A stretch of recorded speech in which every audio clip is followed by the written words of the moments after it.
السلام عليكم ورحمة الله وبركاته. ازيكم يا حبايب قلبي؟ عاملين ايه؟ يا رب دايما تكونوا بخير. النهارده باذن الله هنعمل مع بعض الملوخية الخضراء بكل اسرارها وازاي تنجح معاكي ما تسودش معانا، وهنعمل بتنجان مخلل، وهنعمل رز بشعرية، وهنعمل لسان عصفور. ما تنسوش الاشتراك في القناة وتفعلوا زر الجرس عشان يصلحكم كل جديد. تابعوا معايا الفيديو. اول حاجه هنقول بسم الله. انا هنا معايا ملوخيه غسلها كويس جدا، وابتدي ان انا اقرطف الملوخيه بالشكل ده. اهم حاجه ان احنا واحنا بنقرطف الملوخيه نبتدي ان احنا ننفضها كويس من الميه بالشكل ده زي ما حضراتكم شايفين، عشان خاطر لو الملوخيه فيها ميه بتعمل زي عرق معانا في الملوخيه، بتبقى مش حاجه كويسه جدا. ما ننساش نصلي على سيدنا محمد ونقول اللهم صل وسلم وبارك على نبينا محمد وعلى اله واصحابه اجمعين. نبتدي نخلص الكميه بتاعتنا كلها بالشكل ده.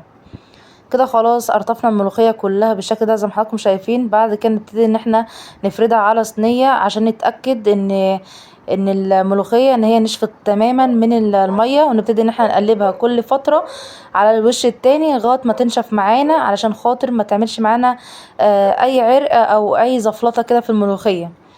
بعد كده الملوخيه نشفت معانا بالشكل ده، ابتدي ان انا اجيبها عندي وابتدي ان انا اقطع عليها قرن فلفل حامي بالشكل ده، اخضر او احمر على حسب اللي موجود في البيت، وابتدي ان انا اخلطها مع الملوخيه بالشكل ده. بيديها طعم جميل جدا مع التسويه بتاعتها، وكمان بيديها ريحه جميله جدا.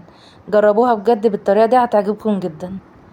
ابتدي ان انا اخلط الملوخيه بالشكل ده زي ما حضراتكم شايفين. اهم حاجه ان احنا منقعدش نخرط الملوخيه كتير عشان الملوخيه متسودش مننا. ده سر من اسرار الملوخيه، ان هي تطلع معانا خضرة باللون الجميل ده. بعد كده ابتدي ان انا هنا قريت البتنجان، واكون مجهزه معايا 10 فصوص توم، واكون مجهزه معايا فلفل، وابتدي ان احنا نجهز مع بعض دقه البتنجان. سر من اسرار البتنجان ان هو يطلع معاكي ان هو بتنجان طري، ان احنا بنوطي النار عليه وهو بيتقلي، ما بنعليش النار عليه خالص علشان البتنجان ما ينشفش مننا اثناء التسويه. بعد كده ابتدي ان انا بعد ما حطينا 10 فصوص توم وحطينا الفلفل، ابتدي انزل عليها بربع كوبايه خل، وانزل عليها بالملح، وانزل عليها بنص معلقه كمون، وابتدي ان انا اضربها كويس. وكده خلاص الدقه جهزت معانا. نبتدي ان احنا نحشي البتنجان بتاعنا بالشكل ده بالدقه بتاعتنا بالشكل ده. بجد بيبقى البتنجان طري لو احنا وطينا النار عليه، ما نعليش النار عليه وهو بيتقلي عشان ما ينشفش مننا. وبعد كده نبتدي ان احنا نجهز الملوخيه مع بعض. ابتدي ان انا انزل بالشوربه بالشكل ده. انا هنا عامله عليها شوربه اللحمه. بعد كده ابتدي ان انا انزل على الشوربه بمكعب مرقه اللحم. مرقه اللحم احنا عملناها مع بعض، ابقى انزل لكم اللينك بتاعها في صندوق الوصف.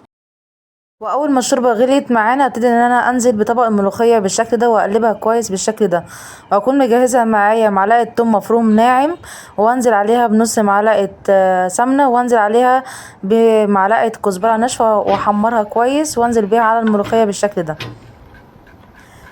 ما ننساش طشه الملوخيه بشهقه ونيس. عمليه مش سهله. يا رب يا رب.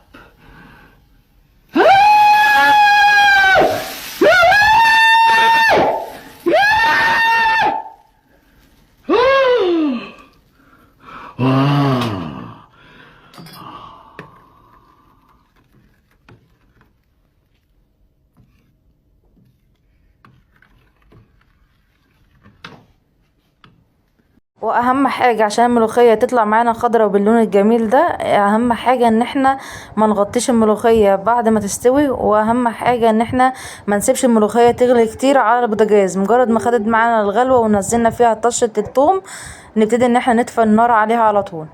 بعد كده نبتدي ان احنا نحمر لسان عصفور. اكون مجهزه معايا معلقتين كبار من الزيت، وابتدي ان انا احمر لسان عصفور، واول ما يتحمر معانا انزل عليها بالشوربه بالشكل ده، وانزل عليها بنص معلقه فلفل اسود. شايفين ما شاء الله الملوخيه طالعه قوامها جميل ازاي ولونها جميل ازاي. جربوا الملوخيه بالطريقه ديت بجد هتعجبكم جدا، وهتعتمدوها بعد كده في الوصفات بتاعتكم. شايفين ما شاء الله لونها جميل ازاي وقوامها جميل ازاي.